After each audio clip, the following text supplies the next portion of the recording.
गुरुर्ब्रह्मा गुरुर्विष्णुः गुरुर्देवो महेश्वरः गुरुः साक्षात् परब्रह्म तस्मै श्री गुरवे नमः. तस्मै श्री गुरवे नमः. नमस्कार. आपण 10व्या अध्यायात आहोत सध्या. मागच्या वेळेस आपण 12, 13, 14 असे 3 श्लोक बघितले होते. आता आपण यावेळेस 15, 16, 17 असे 3 श्लोक बघायचा प्रयत्न करू.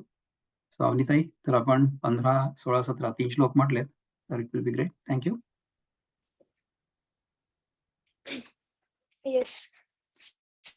स्वयमेवात्मनात्मानं वेत्थत्वं पुरुषोत्तम भूतपते वक्तुमर्हस्य शेषेण दिव्यात्मविभूतयः याभिर्विभूतिभिर्लोकानिमा स्वं व्याप्य तिष्ठसि कथं विद्यामहं योगिन् स्वां सदा परिचिन्तयन् केषु केषु च भावेषु चिन्त्योऽसि भगवन् मया.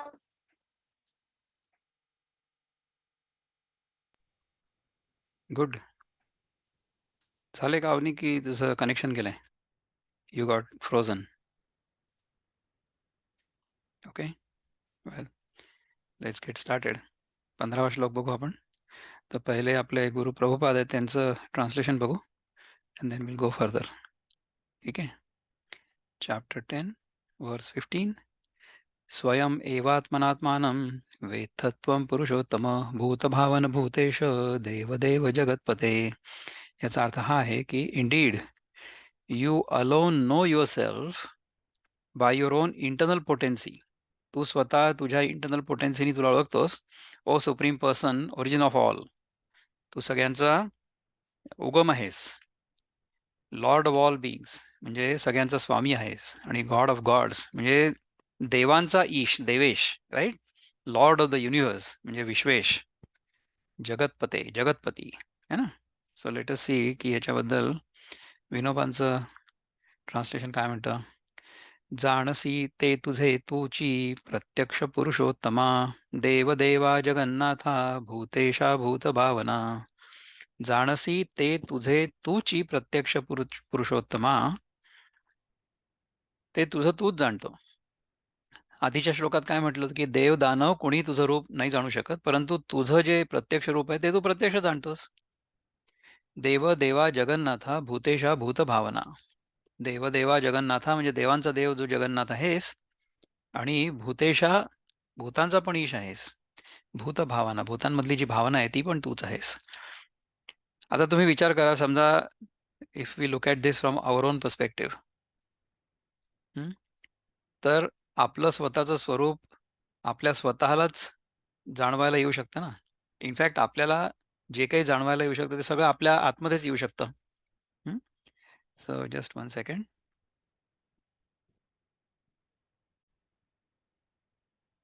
आपल्याला सगळीच्या सगळी जी जाणीव आहे ना ती आपल्या आतमध्येच होत असते, नाही का. तर आपलं स्वतःचं जे स्वरूप आहे ते आपण स्वतःच ओळखणार आहे. आपल्या आतला पुरुषोत्तम कोण आहे म्हणजे आपलं शुद्ध चैतन्य, राईट. तर ते शुद्ध चैतन्यच शुद्ध चैतन्याला ओळखू शकतं आणि तेच आपलं खरं स्वरूप असतं. देव आणि दानव म्हणजे काय माहिती आहे का, की जे स्वतःला काहीतरी मानून बसलेले आहेत. तर त्याच्यामध्ये देव पण असू शकतात, राक्षस पण असू शकतात, मानव पण असू शकतात. सी, आपण स्वतः मानव असताना समजा आपली अधोगती झाली तर आपण या मानव देहामध्ये दानव होऊ शकतो, राक्षस. आणि याच मानव देहामध्ये आपण देव पण होऊ शकतो, नाही का. ते आपल्यावर अवलंबून आहे की आपण कसं राहतो, आपली दिशा कुठली आहे त्यावर ते ठरत असतं. परंतु देव आणि दानव हे दोन्ही, ती दोन्ही भूत आहेत. म्हणजे काय की देह बिकम, भूत म्हणजे बिकम, राईट.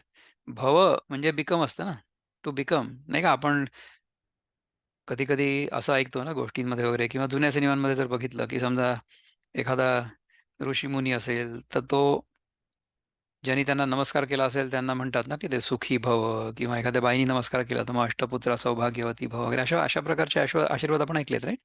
तर भव या शब्दाचा अर्थ हा आहे की टू बिकम, बरोबर आहे. आणि भूत म्हणजे the one who has become.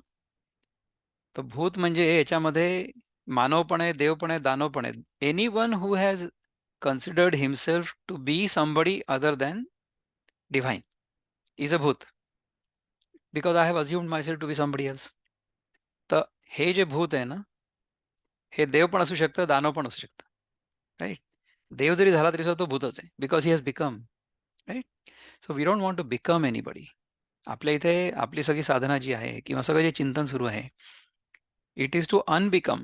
म्हणजे जे आपण स्वतः झालेलो आहोत किंवा झालेलो आहोत असं आपण स्वतःला मानलेलं आहे, ते आपल्याला सोडायचं आहे. That is where all of our sadhana is.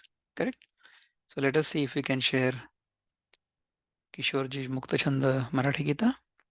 त्याच्यामध्ये 15व्या श्लोकामध्ये काय म्हणतात की हे पुरुषोत्तमा म्हणे दरदर तू अससी सृष्टीकर्ता परमेश्वर, जगतपती भूतासी नियमिसी, आत्मबलेची स्वतःसी जाणसी. म्हणजे काय की हे पुरुषोत्तमा तू, धनुर्धर काय म्हणतो, म्हणजे अर्जुन काय म्हणतो की हे पुरुषोत्तमा तू अससी सृष्टीकर्ता परमेश्वर, तू परमेश्वर आहेस, सृष्टीकर्ता आहेस, जगतपती आहेस, भूतांसी नियमिसी, त्यांना तू त्यांचं नियंत्रण करतोस, भूतांचं म्हणजे सगळ्यांचं आपल्या.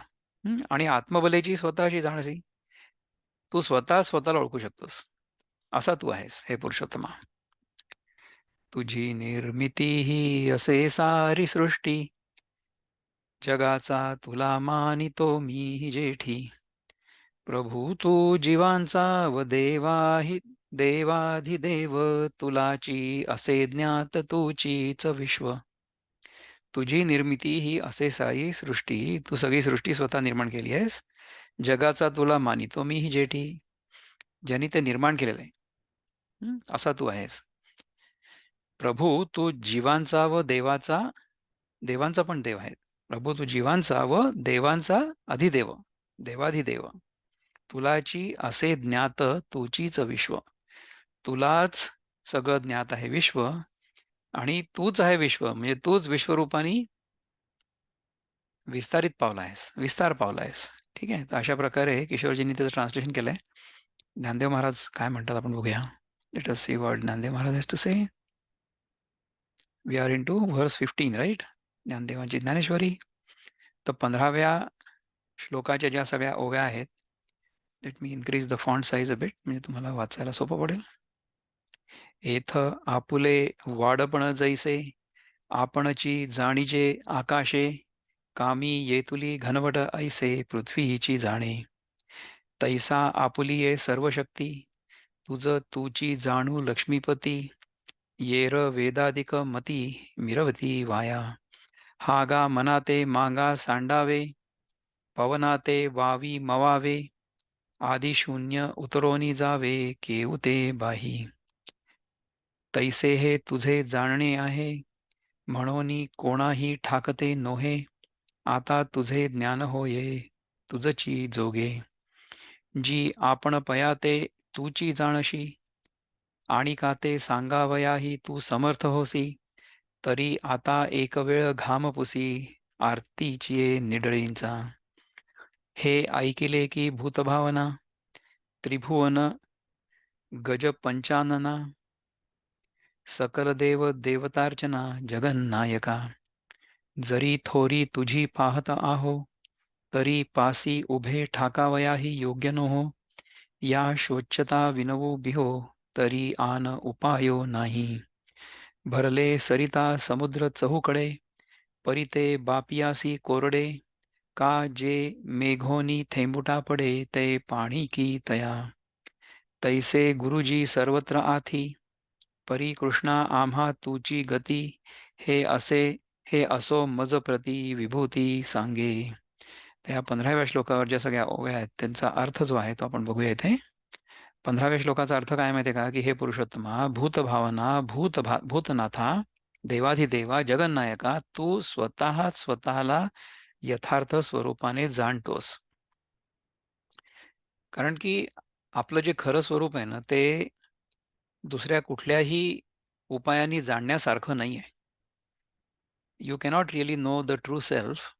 our own awareness cannot be known through either our body, mind or intellect. आपण त्याला आपल्या शरीराने स्पर्श करू शकत नाही, किंवा बघू शकत नाही, ऐकू शकत नाही, वास घेऊ शकत नाही, चव घेऊ शकत नाही. शब्द, स्पर्श, रूप, रसगंध याच्यानी आपल्याला स्वतःची ओळख पटू शकत नाही. मनाने आपण स्वतःला ओळखू शकत नाही, आणि बुद्धीने पण ओळखू शकत नाही. बुद्धीने आपण काय आकलन करू शकतो की आपण काय नाही आहोत. हा जो विवेक आहे हा बुद्धीमध्ये होऊ शकतो. आणि जे सगळं नकारल्यानंतर उरतं ते आपण आहोत. हे नाही, ते नाही, ते नाही, ते नाही, ते नाही, हे सगळं नाही, नाही, नाही, नाही करत शेवटी जे उरेल ते आपण आहोत.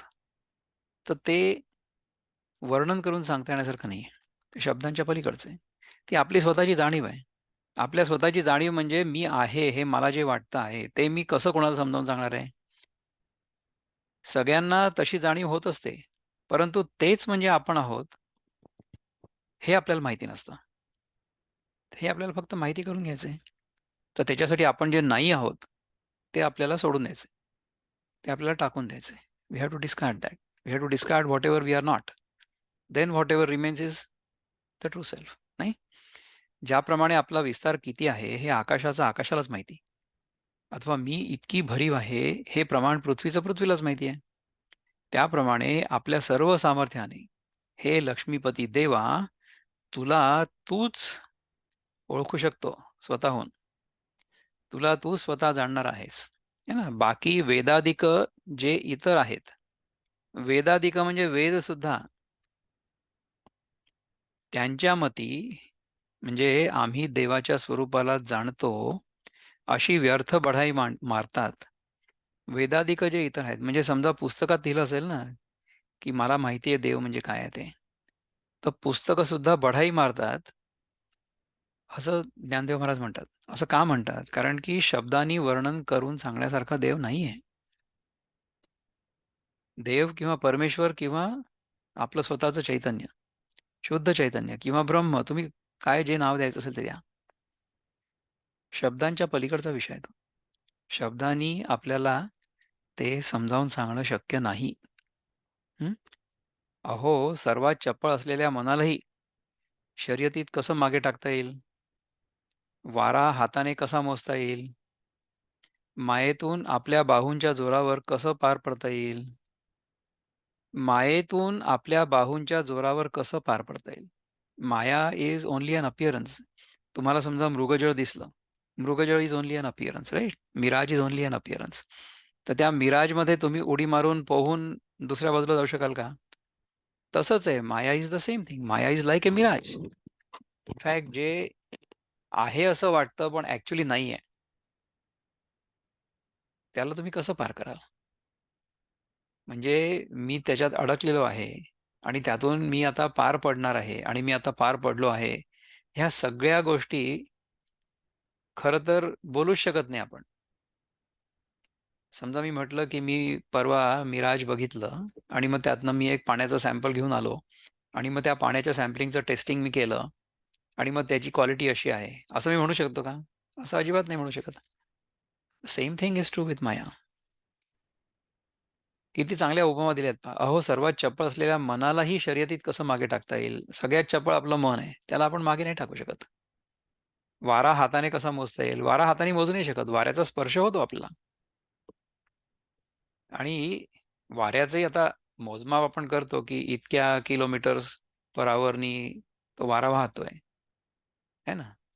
ते किलोमीटर प्रति तास एवढा वारा आहे. म्हणजे कसं, की त्या वाऱ्यामध्ये समजा एखादं त्याला म्हणतात ना स्पेक, छोटासा धूलिकण किंवा एखादं ज्याला काही वजन नाही अशा प्रकारची वस्तू समजा असली, तर ती एका जागेहून दुसऱ्या जागेपर्यंत किती वेळात जाईल? समजा 50 किलोमीटर गेली एका तासामध्ये, तर ह्याचा अर्थ की 50 किलोमीटर्स पर अवरचा वारा होता तिथे त्या क्षणी, नाही का? म्हणजे वारा हाताने नाही मोजता येणार तो. तो आपल्याला हाताने मोजायची वस्तू कुठली आहे? हाताने मोजायची वस्तू म्हणजे आपण जशी आपली हे असते ना, त्याला म्हणतो आपण हाताचा आपला जो स्पॅन आहे तो, राइट? त्या हाताने मोजता येऊ शकते का? हाताने नाही मोजता येऊ शकत वारा. तसाच मायेतून आपल्या बाहूंच्या जोरावर कसं पार पडता येईल, हे तर आपण बघितलं, राइट? हे जसं असंभाव्य आहे, असंभाव्य म्हणजे इम्पॉसिबल, ओके? त्याप्रमाणे तुझं ज्ञान करून घेण्याची ही गोष्ट असंभवनीय म्हणजे इम्पॉसिबल आहे. संभवत नाही. It is not possible. आणि म्हणूनच तुझं ज्ञान कोणालाही होत नाही. एवढ्याकरता तुझ्या स्वरूपाचं ज्ञान करून घेण्याचं काम तुलाच फक्त शक्य आहे. स्वसंवेद्य म्हणजे सेल्फ रेकग्नाइज किंवा सेल्फ फेल्ट, हा, ज्याची संवेदना फक्त स्वतःलाच होऊ शकते. माझ्या असण्याची संवेदना मलाच होऊ शकते ना, आणखीन कोणाला थोडीच होऊ शकते. आपण लोकांना तोंडाने सांगू शकतो की मी आहे बरं का इथे, परंतु माझं जे असणेपण आहे, त्या असणेपणाची जी संवेदना आहे ती फक्त मलाच होऊ शकते ना. तो अनुभव फक्त मलाच होऊ शकतो. बाहेरचे लोक मोजमाप करतील. बाहेरचे लोक मोजमाप काय करतील? ते म्हणतील की हां, तू बोलतोय ना, तुझ्या शरीराचं एवढं टेम्परेचर आहे ना, मग अशा प्रकारे तू जिवंत आहे, असं ते तुला म्हणतील. परंतु माझ्या असण्याबद्दलची जी संवेदना आहे ती फक्त मलाच होऊ शकते ना. ते दुसऱ्या कोणाला नाही होऊ शकत. It's the same thing. See, आपण ह्या सगळ्या श्लोकांचे जे अर्थ आहेत ना, ते अद्वैताच्या दृष्टिकोनातून सुद्धा घेऊ शकतो. आणि जर थोडासा विचार केला तर आपल्याला कळेल की हे सगळंच्या सगळं अद्वैत आहे. म्हणजे although it is presented as dvaita, it is presented as the conversation between Arjun आणि कृष्ण. कृष्णाच्या आणि अर्जुनातला हा संवाद आपण गीतेमध्ये वाचतो आहोत. परंतु तो आपल्याच अंतर्मनातला देखील संवाद आहे. आपल्यामधला जो जीवभाव आहे ना, तो म्हणजे अर्जुन आहे. आणि आपल्यातलं जे चैतन्य आहे ते म्हणजे कृष्ण आहे. आपल्यातला जो जीव आहे तो जेव्हा साधना करतो तेव्हा तो आपल्यामधल्या आतल्या चैतन्याला किंवा आपल्यामधल्या आतल्या कृष्णाला शरण जातो, पूर्णपणे समर्पित होतो. त्याच्यानंतर त्याला स्वतःचं दर्शन होतं. मग लक्षात येतं की हा जो जीवभाव होता ना, दिस वॉज ओनली अ रिफ्लेक्शन. ह्याला चिदाभास म्हणतात वेदांतामध्ये, राईट. आपल्याला स्वतःच्या असणेपणाची जी जाणीव होते किंवा आपल्याला स्वतःच्या असणेपणामुळे, because of our own awareness of our own existence, आपल्याला बाहेरचं जग आहे असं वाटतं. त्याला म्हणतात चिदाभास. म्हणजे कसं की सूर्याचा प्रकाश समजा एखाद्या आरशावर पडला, ठीक आहे, तर त्या आरशामधनं जे सूर्याचं प्रतिबिंब असेल ना, त्या प्रतिबिंबामुळे इतर गोष्टी प्रकाशित होऊ शकतात. ठीक आहे, तुम्ही विचार करा की समजा एखादी खोली आहे आणि त्या खोलीला सगळीकडनं अंधार आहे, पण एक अशी खिडकी आहे, त्याच्यात खिडकी, छोटीशी खिडकी, आणि त्या खिडकीच्या बाहेर सूर्य आहे. तर त्या खिडकीच्या बाहेर समजा आपण आरसा ठेवला आणि सूर्यप्रकाश जो आहे तो त्या आरशाने समजा आपण त्या खिडकीतून त्या खोलीमध्ये जर रिफ्लेक्ट केला, तर खोलीच्या आतमध्ये एक उजेडाची एक तिरीप जाईल ना, उजेड जाईल आतमध्ये. तर तिथे असं वाटेल त्या खोलीच्या आतमध्ये की बाहेर सूर्य तळपतोय. म्हणजे बाहेर खोलीमध्ये समजा कोणी बसलेलं असेल ना, तर त्यांनी समजा खिडकीतनं बाहेर बघितलं, तर त्यांना आरशामधला सूर्य दिसेल आणि त्यांना वाटेल की तो आरसा जो आहे तो प्रकाशित करतोय ही खोली. त्याचप्रमाणे आपलं जे मन आहे ना, ते बाहेरच्या जगाला प्रकाशित करतं. आणि आपल्याला असं वाटतं की हे मन म्हणजे स्वयंप्रकाशित आहे. तसं नाहीये. मनामध्ये जो प्रकाश आहे तो आपल्या चैतन्याचा आहे. चैतन्य स्वयंप्रकाशित आहे. परंतु त्यातून हा जीवभाव जो आहे आपला, म्हणजे our sense of individuality, our sense of being somebody, that is born, आणि त्याला म्हणतात चिदाभास. That chidabhasa is capable of lighting up other things. ह्या चिदाभासामुळे जग आपल्याला दिसतं. बरोबर आहे? त्यामुळे तो चिदाभास जो आहे म्हणजे it's a reflected light, it's not the original light. गंमत कशी माहिती आहे का, की this reflected light has a sense of individuality, that is the game. Okay, म्हणजे आपल्याला स्वतःला, प्रत्येकाला असं वाटतं की मी काहीतरी करतोय. आपण आधीच्या अध्यायांमध्ये ऐकलाय ना श्लोक, की अहंकार विमूढात्मा करता भीती म्हणते. बाकीच्या सगळ्या गोष्टी ज्या असतात ना, इन्क्लुडिंग आपलं मन जे आहे, हे प्रकृती क्रियमाणांनी गुणे कर्माणी सर्वशः, प्रकृतीमधल्या सगळ्या प्रक्रियांमुळे इथे सगळं घडतंय असं वाटतंय, राईट. आणि आपल्याला असं वाटतं, घडतंय असं वाटतं म्हणण्यापेक्षा इथे सगळं घडतं, परंतु आपल्याला असं वाटतं की आपण हे घडवून आणतोय. अहंकार विमूढात्मा करता भीती म्हणते. म्हणजे समजा मला असं वाटलं की मी बोलतोय, तर ते बरोबर नाहीये. असं आपल्याला अनुभव येतो किंवा वी फील की मी बोलतोय म्हणून, राईट. असं मला वाटतं ना की मी बोलतोय आता, पण तो चिदाभास आहे. म्हणजे जर प्रकृतीच्या नियमांप्रमाणे माझं जे स्वरयंत्र आहे, म्हणजे माय व्होकल ॲपरेटस, ते जर चाललं नाही किंवा ते जर चालत नसतं, तर माझ्या या स्वरयंत्रामधून शब्द बाहेर पडणारच नाहीत ना. तर स्वरयंत्र चालणं आणि स्वरयंत्र एका विशिष्ट प्रकारे चालल्यानंतर त्याच्यातून ध्वनी बाहेर निघणं, ही जी प्रक्रिया आहे ही प्रकृतीमधली आहे. हिच्यावर माझं नियंत्रण थोडीच आहे. ही प्रकृतीची जी प्रक्रिया आहे ही अनादी कालापासून चालत आलेली आहे. तर असल्या सगळ्या ज्या गोष्टी आहेत त्या सगळ्या प्रकृतीच्या नियमानुसार घडतात. परंतु अहंकार विमूढात्मा जर मी असलो तर मला असं वाटेल की मी भाषण करतो. भगवंताच्या कृपेमुळे हे सगळं भाषण होतंय. ही जर भावना नेहमी असली तर भगवंत सगळं करवतो. आपण काही करत नाही. अशा प्रकारची भावना दृढ होईल आणि तशा प्रकारच्या भावनेमध्येच राहणं योग्य आहे. है ना? तर ती जी आपली सगळ्यात आतली जाणीव आहे स्वतःबद्दलची, ती जाणीव आपल्यालाच कळू शकते फक्त. म्हणून तुझं ज्ञान कोणालाही होत नाही. एवढ्याकरता तुझ्या स्वरूपाचं ज्ञान करून घेण्याचं काम तुलाच फक्त शक्य आहे. अरे देवा, तू आपल्या स्वरूपाला तूच जाणतोस आणि ते ज्ञान दुसऱ्याला सांगण्यात देखील तूच समर्थ आहेस. तर आता एक वेळ माझ्या इच्छारूपी कपाळावरचा घाम पुसून टाक.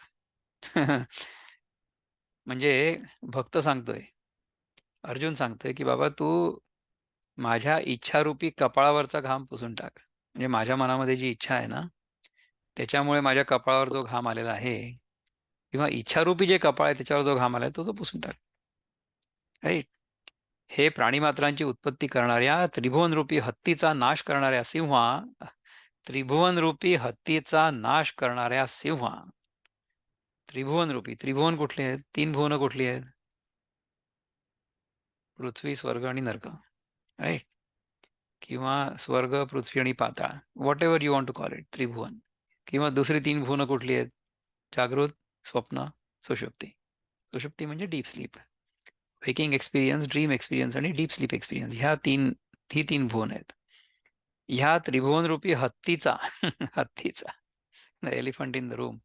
मला असं वाटतं की मी जागा झालो आणि मी जागा असताना मी करतोय हे सगळं. हा जागेपणामधला हत्ती आहे. त्यानंतर झोपेमधला हत्ती कोण आहे? जो स्वप्न बघतो तो. आणि सुषुप्तीमध्ये म्हणजे झोपेमध्ये कोण आहे? झोपेमध्ये काहीच नाहीये असं बघणारा तो कोण आहे? तोही मीच आहे. माझ्यामध्येच या तिन्ही अवस्था येतात आणि जातात. तर ह्या त्रिभुवनरूपी हत्तीचा नाश करणाऱ्या सिंहा तो सिंह आहे. कोण? म्हणजे मीच. सर्व देव व देवता यांना पूज्य असणाऱ्या हे जगाच्या स्वामी श्रीकृष्णा, हे ऐकलं का? जर तुझ्या स्वरूपाची थोरवी पाहू गेलो तर आम्ही तुझ्याजवळ उभं राहायला देखील योग्य नाही अशी शोचनीय स्थिती आहे. म्हणून जर आम्ही तुला विनंती करायला भ्यायलो तर तुझं स्वरूप जाणायला दुसरा उपाय उरला नाही. म्हणजे आपल्याला श्रीकृष्णाला विनंती करणं आवश्यक आहे, की बाबा तू तुझ्या स्वरूपाचं दर्शन आम्हाला दे. म्हणजे कसं आहे, की हा जो जीव आहे ना, our own sense of separateness that gets surrendered at the feet of our own pure consciousness and says, की मला तुला शरण येण्यावाचून दुसरा काही उपाय नाहीये आणि I have to learn about you from you. आपल्या आतलाच संवाद आहे असं तुम्ही समजा हे. ठीक आहे? जिकडे-तिकडे सर्व बाजूंना नद्या व समुद्र तुडुंब भरलेले असले, तरी ते चातकाला कोरडे ठणठणीत असल्यासारखे आहेत. कारण की चातकाला काय हवं असतं? कारण ज्या वेळेला खास मेघातून थेंब पडतील, त्यावेळेलाच त्याला पाणी मिळणार. तो चातक जो आहे ना, तो जो ढगामधनं पाणी पडतं तेच फक्त पितो. बाहेर तलाव, नद्या सगळं भरलेलं असलं, तरी सुद्धा त्याला तिथलं पाणी नको असतं. त्याप्रमाणे देवा, गुरु घरोघर आहेत. परंतु कृष्णा, आम्हाला तूच एक आश्रयाचं ठिकाण आहेस. ते राहू दे. मला तुझ्या विभूती सांग. आता ह्याच्यानंतर त्या सगळ्या विभूतींचं वर्णन कृष्ण करतील. तर म्हणून त्यांनी विनंती केली, की तुझ्या विभूती म्हणजे how do you manifest yourself? ते तू मला सांग. लेट अस सी की ह्याच्यानंतर नेक्स्ट श्लोकात काय म्हणतील भगवान. पण त्याच्या आधी आपण आता ह्या श्लोकाबद्दल जे काही चिंतन केलं त्याच्याबद्दल जर काही प्रश्न वगैरे असतील तर आपण विचारू. हां, किंवा चिंतन करू. Any questions or comments you have regarding what we discuss just now? No? So will go to the next one. Simple. याच्या पुढचा जो श्लोक आहे त्याच्यामध्ये आपल्याला प्रभुपाद काय म्हणतात ते पहिले बघूया. 16व्या श्लोकामध्ये वक्तुम अर्हस्य शेषेण दिव्या ह्यात्मविभूतयः याभिर्विभूतिर्भिर्लोकान् इमां स्वं वाप्य तिष्ठति. Please tell me in detail of your divine opulences by which you pervade all these worlds. तू मला तुझ्या विभूतींविषयी कृपा करून सांग. विभूती आपुल्या दिव्य मज निशेष सांग तू, ज्यानी हे विश्व तू सारे राहिला सबरुनिया. तुझ्या कुठल्या विभूती आहे ज्यांनी हे सगळं विश्व तू व्यापून भरलेलं आहेस, ते आम्हाला सांग. तर किशोरजी काय म्हणतात याच्याबद्दल? Late us C. वृत्तबद्ध पहिले मुक्त छंद बघूया. सो मुक्त छंदामध्ये 16व्या श्लोकात काय म्हणतात? ते म्हणतात की ही सृष्टी व्यापूनी असती, तुझ्याच दिव्य विभूती त्याविषयी सांगावे मजला, असे म्हणे पार्थ भगवंताला. ह्याचा तर अर्थ अगदीच क्लिअर आहे नाही का? आपल्याला माहिती आहे ना, तुम्ही धारिली जी स्वरूपे जगिया, अपोल्याच साऱ्या विभूती दिव्या, मला वाटते जाणूनी त्यासी घ्यावे, म्हणूनच देवा कृपेने वधावे. तुम्ही मला प्लीज सांगा की तुमच्या ह्या विभूती म्हणजे काय आहेत. तर त्या सांगतील. Let us see. आपल्याला ज्ञानदेव महाराज काय म्हणतात ह्या श्लोकांबद्दल? 16वा जो आहे, म्हणून ज्या विभूतींनी या सर्व लोकांना व्यापून तू आहेस, अशा आपल्या दिव्य विभूती पूर्णत्वाने मला सांगण्यास तूच योग्य आहेस. तर तू मला सांग. लेट अस सी की याच्यासाठी ओव्या कुठल्या आहेत. जी तुझी या विभूती आघविया, परिव्यापिती या शक्ती दिव्या, जिया तिया आपुलिया दावाविया आपण मज. जी ही विभूती यया समस्ता, लोका ते व्यापूनी आहाती अनंता, तिया प्रधाना नामांकिता प्रगटा करी. तर ह्याचा जो अर्थ आहे in Marathi, late us see that. Maharaj, सर्व विभूती आपल्याच आहेत, परंतु दिव्य शक्तीने व्याप्त असलेल्या अशा ज्या आपल्या विभूती आहेत त्या आपण मला दाखवाव्यात.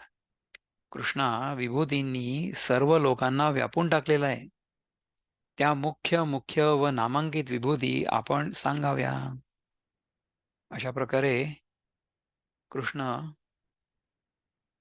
आता ह्याच्यानंतर अर्जुनाला सांगणार आहे. म्हणजे अर्जुनाने ही विनंती केली, तर त्याच्यानंतर पलीकडच्या श्लोकात काय म्हणतात बघूया.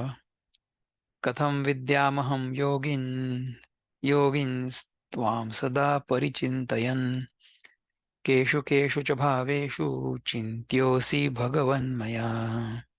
O Krishna, O Supreme Mystic, how shall I constantly think of you? And how shall I know you? In what various forms are you to be remembered, O Supreme Personality of Godhead? याच्यात मी तुला कसं काय ओळखू? याच्यानंतरचा श्लोक बघू आपण. म्हणजे he is only requesting. आपण त्याच्या पलीकडे जे भगवान उवाच आहे ना, त्याच्या आधीचं सगळं बघून घेऊ एकदा. एकत्रच बघूया सगळं. हे सगळे श्लोक एकदा बघितले ना एकत्र, की मग जरा जास्त सोपं पडेल आपल्याला. So please tell me in detail of your divine opulences by which you pervade all these worlds. त्याच्यानंतर म्हणतो की कथम विद्यामहं योगीन त्वाम सदा परिचिंतयन्, केषु केषु च भावेषु चिंत्योऽसि भगवन्मया. O Krishna, O Supreme Mystic, how shall I constantly think of you, and how shall I know you? In what various forms are you to be remembered, O Supreme Personality of Godhead?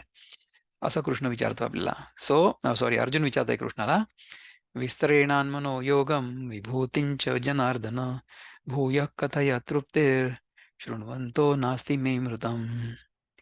O Janardana, again, please describe in detail the mystic power of your opulences. I am never satiated in hearing about you. For the more I hear, the more I want to taste the nectar of your words. मी जितकं जास्त ऐकेन तितकं जास्त मला तुझ्याबद्दल ऐकायला आवडेल, है ना? त्याच्याबद्दल आपल्याला विनोबा काय म्हणतात? विभूती आपुल्या दिव्य मज निशेष सांग तू, ज्यानी हे विश्व तू सारे राहिला भरून या. हे तर आपण आता बघितलं होतं. योगेश्वरा कसे जाणू चिंतनी चिंतनी तुझ, कोण्या कोण्या स्वरूपात करावे ध्यान मी तुझे. तर खूप सोपं आहे म्हणून याला काय समजून सांगायची काही गरज नाही आहे. त्या विभूती तसा योग आपुला तो सविस्तर, पुन्हा सांग नव्हे तृप्ती सेविता वचनामृत. त्या विभूती तसा योग आपुला तो सविस्तर पुन्हा पुन्हा सांग. मला न होय म्हणजे न होय तृप्ती, सेविता वचनामृत म्हणजे तुझं जे वचनामृत आहे, तू जे बोलतोय तेच अमृत आहे. सेविता म्हणजे ग्रहण करता किंवा बाय कन्झ्युमिंग. सेवन करणे म्हणजे to consume. I am consuming your words full of nectar. त्यांनी तृप्ती होत नाही. I am not satiated by listening to you over and over again. So let us see what Kishorji has to say about these verses.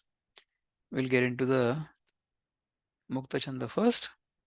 हे योगी कैसे तुझसी स्मरावे, सांग तुझे ध्यान कैसे करावे, कितीक असती रूपे तुझी, चिंतावे कोणा तया माझी. हे योगी कसं तुझसी स्मरावं म्हणजे तुझं स्मरण मी कसं करू, how will I remember you. तुझं ध्यान कसं करावं, तुझी रूपं कितीक आहेत, त्याच्यापैकी कोणाचं चिंतन मी करू. What should I think of, what particular manifestation should I think of. हे जनार्दन सांग फिरुनी एकवार, योग तुझ्या विभूती तपशीलवार. हे अनंता न होई माझे समाधान, जरी ऐकले तुझे बोल अमृत समान. हे जनार्दना पुन्हा एकदा सांग की तुझ्या सगळ्या विभूती ज्या आहेत ना त्या विस्तारपूर्वक तपशीलवार म्हणजे इन डिटेल असं मला सांग. हे अनंता ना होई माझे समाधान, माझं समाधान नाही होत. जरी ऐकले तुझे बोल अमृता समान, तुझे बोल अमृत समान जे आहेत ते मी ऐकले तुझं माझं समाधान होत नाही. तुलाची स्मरावे प्रभू मी सदाही, कसे जाणुनी सांग घ्यावे तुलाही. नसे अंत भावासी तुझ्या समस्ता, पहावे तुला मी कुठे हे अनंता. तुलाची स्मरावे प्रभू मी सदाही, कसे जाणुनी सांग घ्यावे तुलाही. कसं जाणून घेऊ मी तुला सांग. नसे अंत भावासी तुझ्या समजता म्हणजे तुझा जो भाव आहे त्याला काही अंतच नाहीये. तुझा जो भाव आहे मी तुझा जो भाव माझ्या मनात आहे त्याला काही अंत नाहीये. पहावे तुला मी कुठे अनंता, कुठे मी पाहू तुला. हं? मला सांगतो योग आणि विभूती, तुझ्या त्याची साऱ्या पुन्हाही विनंती. तुझे बोलणे अमृतासारखेही, मना माझी या तुष्टी नाही कधीही. मला तो योग आणि त्या विभूती सगळ्या सांग तू. ह्या मी तुला पुन्हा पुन्हा विनंती करतो. तुझं बोलणं हे अमृतासारखं जरी असलं तरी सुद्धा माझ्या मनाला त्यांनी तुष्टी होत नाही. I am not satiated. So please keep talking. त्याच्याबद्दल ज्ञानदेव महाराज काय म्हणतात आपण बघूया.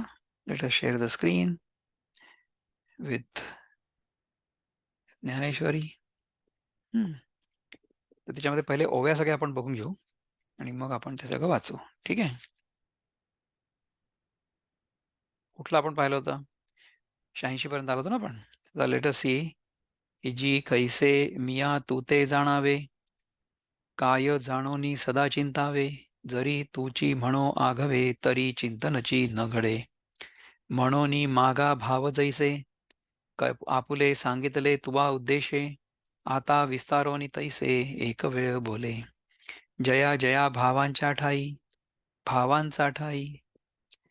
तू ते चिंतेता मज सायासू नाही, तो विवळ करून देई योगू आपला. नंतर मग आणि पुसलिया जिया विभूती, त्याही बोलाविया भूतपती. एथ म्हणसी जरी पुढती, काय सांगो तरी हा भाव मना.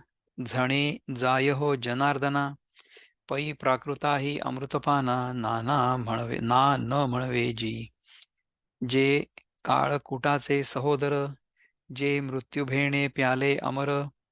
तरी दिहाचे पुरंदर, 14 जाती.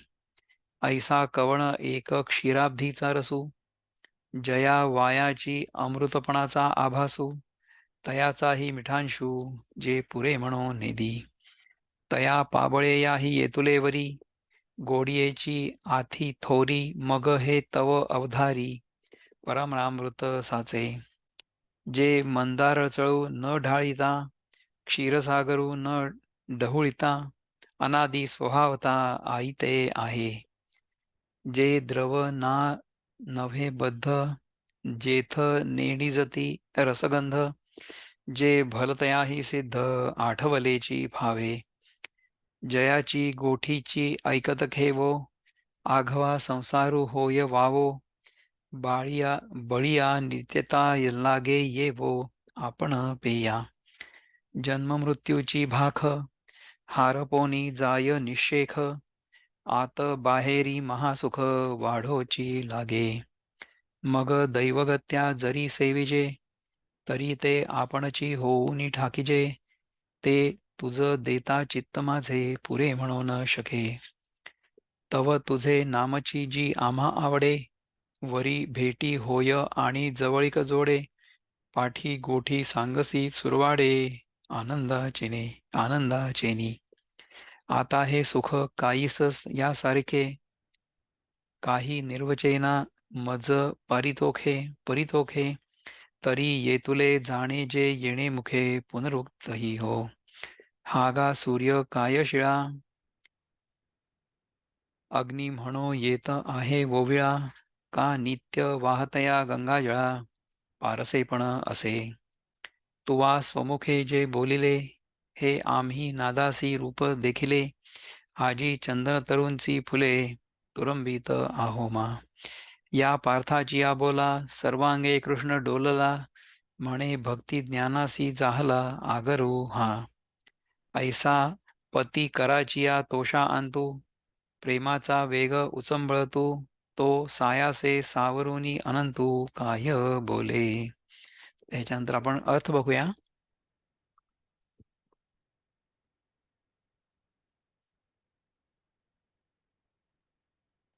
हे योगिन, सर्वथा तुझं चिंतन करण्याची इच्छा करणारा जो मी तुला कसं जाणावं.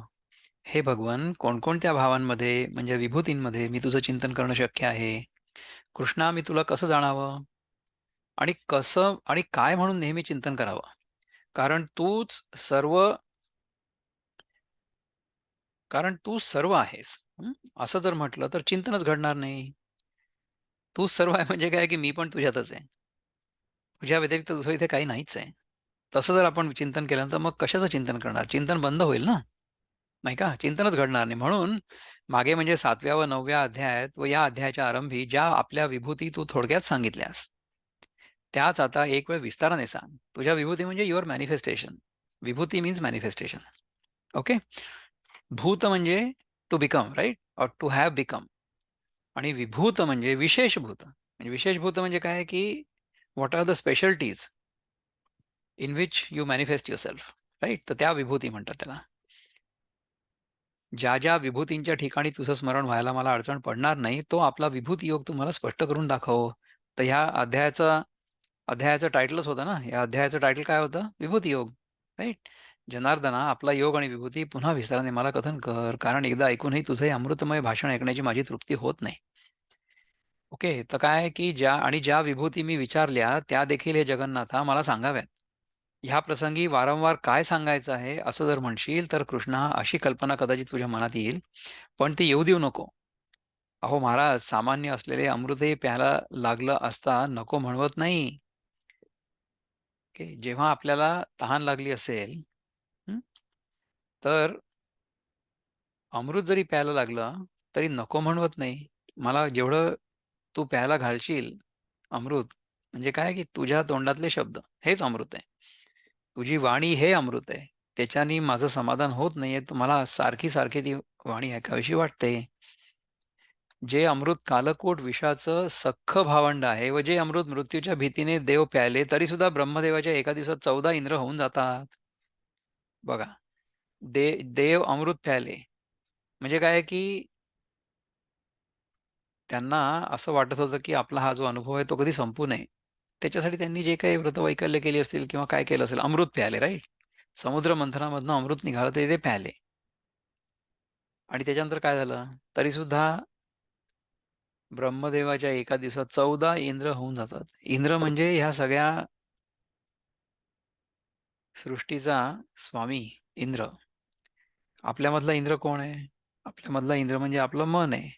तो जर आपल्या इंद्रियांवर स्वामित्व गाजवू शकला, so if our mind can control our sense organs, then it will be Indra, otherwise not. असा कोणी एक क्षीरसमुद्रातील रस, ज्याला व्यर्थच अमृतपणाचा आळ आलेला आहे, त्याची गोडी देखील सेवन करणाऱ्याला आता हे पुरे असं म्हणू देत नाही.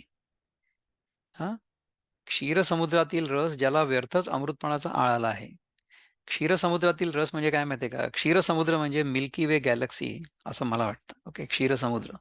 क्षीर म्हणजे दूध, त्याचा समुद्र. Milky way galaxy looks like क्षीरसमुद्र.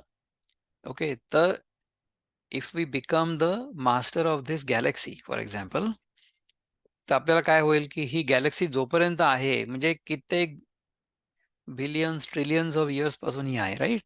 अब्जावधी वर्षांपासून हा जो क्षीरसागर आहे म्हणजे मिल्की वे गॅलेक्सी ही आहे. तर त्याच्या एवढं जर आपण राहिलो तर आपल्याला असं वाटेल की आता सध्या आपण कसं की 60, 70, 80, 90, 100 वर्ष वयामध्ये आपण मरून जाऊ, म्हणजे हा शरीर चालत जाईल आपलं, राईट? त्या मानाने ही गॅलेक्सी तर खूप वर्ष चालेल ना. ओके, परंतु तशा प्रकारचं अमृत जरी मिळालं, त्याची गोडी देखील सेवन करणाऱ्याला आता हे पुरे असं म्हणू देत नाहीत. ओके, आपण कितीही घेतलं हे अमृत, आता हे अमृत कुठलं आहे? इथे जे अभिप्रेत आहे ते कृष्णाच्या तोंडातून निघालेले शब्द हे अमृत आहे. तर आपल्याला कितीही मिळालं ते तरी सुद्धा आपल्याला ते हवंच आहे असं वाटतं, असं अर्जुन कृष्णाला सांगतोय. ठीक आहे, इतक्या हलक्या दर्जाच्या असलेल्या या अमृताला, त्या अमृताला त्याच्या गोडीने जर एवढं महत्व आलं आहे, तर मग पहा, हे तर खरोखर परमामृत आहे. म्हणजे ते जे अमृत होतं ना, ज्याच्यामध्ये देवांनी स्वतःला अमरत्व मागून घेतलं, प्राप्त करून घेतलं, तरी सुद्धा ब्रह्मदेवाच्या एका दिवसामध्ये 14 इंद्र होतात. इतकी त्याची ती टाइम स्केल आहे. आपण मागच्या वेळेस एकदा केव्हा तरी बघितलं ती टाइम स्केल. ब्रह्मदेवाचा एक दिवस आणि एक रात्र म्हणजे किती अब्जावधी वर्ष आहेत माहिती आहे का तुम्हाला? तर त्याच्यामध्ये त्यावेळा अब्जावधी वर्षांमध्ये 14 इंद्र होऊन जातात. ठीक आहे, तर अमृत म्हणजे खरं काय? अमृत म्हणजे तुझ्या तोंडातनं जे शब्द निघतात ते खरं अमृत आहे. परंतु त्याचं देखील मला समाधान होत नाही. त्यामुळे मला तू सारखं सारखं ते सांग. जे परमामृत प्राकृत अमृताप्रमाणे मंदर नावाच्या पर्वताला न हलवता व क्षीरसमुद्राचं मंथन न करता स्वभावतच मूळचं नित्यसिद्ध आहे. तर हिची मंदर नावाचा पर्वत वगैरे ही ना, ही एक कहाणी पुराणांमध्ये असायला पाहिजे. मी स्वतः वाचलेली नाही, त्यामुळे मला माहित नाही. प्राकृत अमृत म्हणजे काय माहिती आहे का? The material amrit, the material nectar, which will keep you immortal in the material world. तुम्ही या सापेक्ष जगामध्ये म्हणजे in the relative world you will never perish. You will become immortal in the relative world, पण that has got no meaning. बरोबर आहे? आपल्याला स्वतःच्या स्वरूपाची जाणीव करून घेणं आवश्यक आहे. Because that is being truly immortal. खरोखरीच आपण अमृतत्व प्राप्त करणं ह्याला काय म्हणतात? की आपल्या मनातून ही भ्रांती चालली जाणं आवश्यक आहे, की मी मरू शकतो किंवा माझा जन्म झाला होता. जर माझा जन्म नसेल झाला आणि माझा मृत्यू नाही होऊ शकणार आहे, तर मग मला अमृतत्वाची गरज काय? मी ऑलरेडीच अमृत आहे, नाही का? मी मरू शकतच नाही. आपलं जे खरं स्वरूप आहे ते मरू नाही शकत. तर त्याचं जे अमृत आहे, म्हणजे मी इथे म्हणेन की आपल्या स्वतःच्या स्वरूपाचं चिंतन करण्यामधला जो आनंद आहे,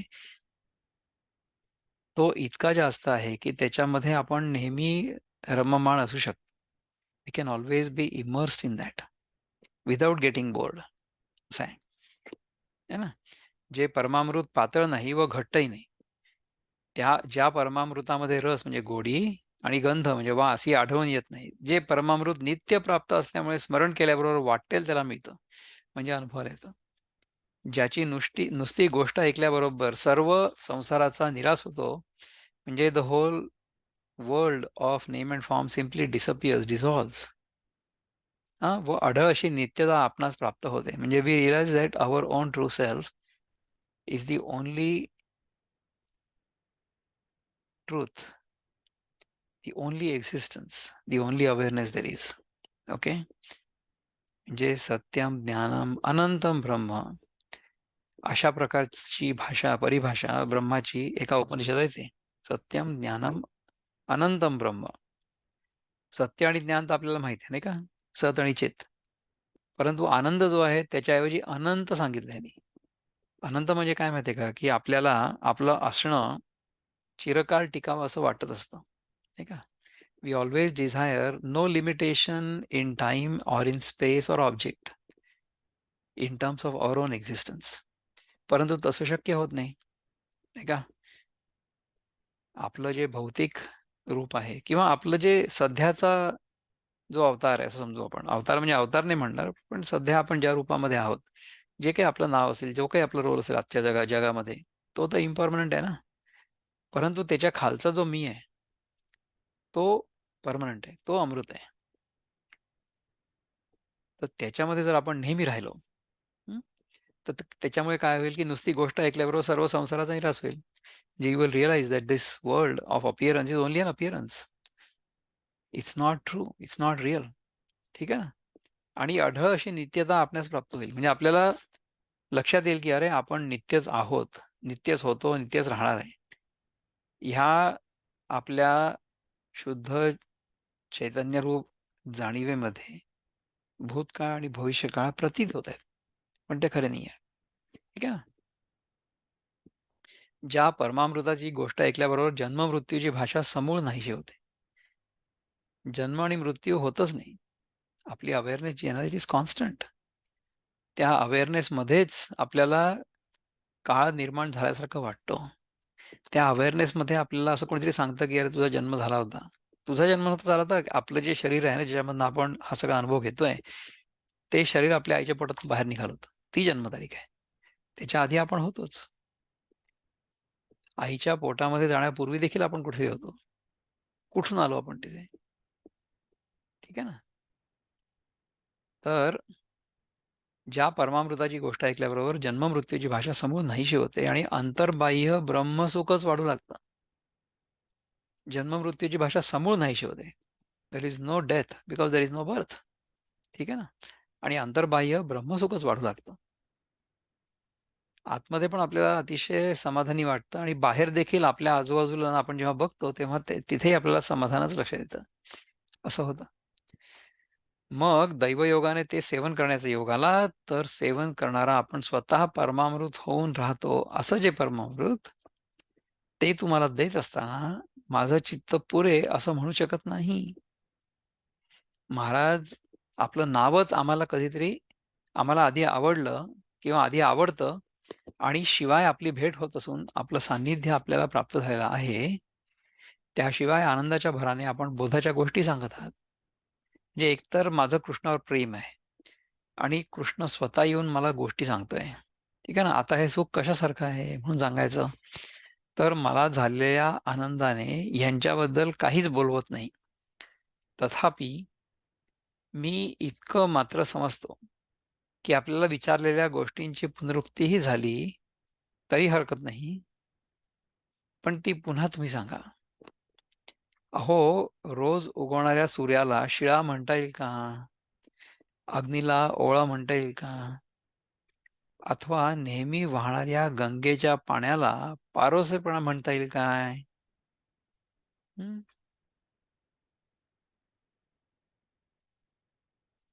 हे कुठे आलो आपण? बरोबर आहे ना? 202 ह्याच्या आधी आपण 201 मध्ये होतो ना? Let me just make sure. Correct. अहो, रोज उगवणाऱ्या सूर्याला शिळा म्हणता येईल का? अग्नीला ओळा म्हणता येईल का? अथवा नेहमी वाहणाऱ्या गंगेच्या पाण्याला पारोसेपणा म्हणता येईल काय? नाही म्हणता येणार. तुम्ही त्याला पारोसेपणा येतो का? म्हणजे नेहमी वाहणाऱ्या गंगेच्या पाण्याला पारोसेपणा येतो का? नाही, ते नित्य-नूतन आहे. त्यामध्ये पारोसं नाही होऊ शकत. पारोसं म्हणजे शिळं. शिळं नाही होऊ शकत. ठीक आहे ना? तुम्ही आपल्या मुखाने जे बोललात, ते आम्ही मूर्तिमंत नादब्रह्मच अनुभवलं. हे अर्जुन कृष्णाला म्हणतो, की "तू आपल्या मुखाने जे सांगितलं, ते मला नादब्रह्मच अनुभवलं मी." तुमच्या मुखाने बोधाच्या गोष्टी ऐकणं, म्हणजे आज साक्षात आम्ही चंदनाच्या झाडाच्या फुलांचा वास घेत आहोत ना. अर्जुनाच्या ह्या बोलण्याने कृष्ण सर्व अंगाने डोलला व म्हणाला, "हा अर्जुन भक्ती व ज्ञान यांचा मळा झालाय." त्याप्रमाणे आपल्याला प्रिय असलेल्यांच्या आनंदाने प्रेमाचा भर उसळत असताना तो कष्टाने आवरून धरून श्रीकृष्ण काय म्हणाले ते आता पुढे ऐका. तर श्रीकृष्ण काय म्हणाले हे आपण पुढच्या वेळेस बघणार आहे. पण आत्ता समजा तुमच्या मनात काही प्रश्न असतील, शंका असतील, की अर्जुनाने कृष्णाला काय विचारलं आणि किती प्रकारे कृष्णाची त्यांनी स्तुती केली. त्याच्याबद्दल जर काही चिंतन करायचं असेल तर आपण बोलू शकता. So any comments, questions, suggestions? नाही. त्याच्यानंतर मग आपण पुढच्या वेळेस कृष्णाने काय सांगितलं उत्तरेचं ते बघूया. तोपर्यंत ओम पूर्णमद पूर्णमिदं पूर्णात् पूर्णमुदच्यते पूर्णस्य पूर्णमादाय पूर्णमेवावशिष्यते. ओम शांती शांती शांतिः. हरिः ओम श्री गुरुभ्यो नमः. हरिः ओम. नमस्कार.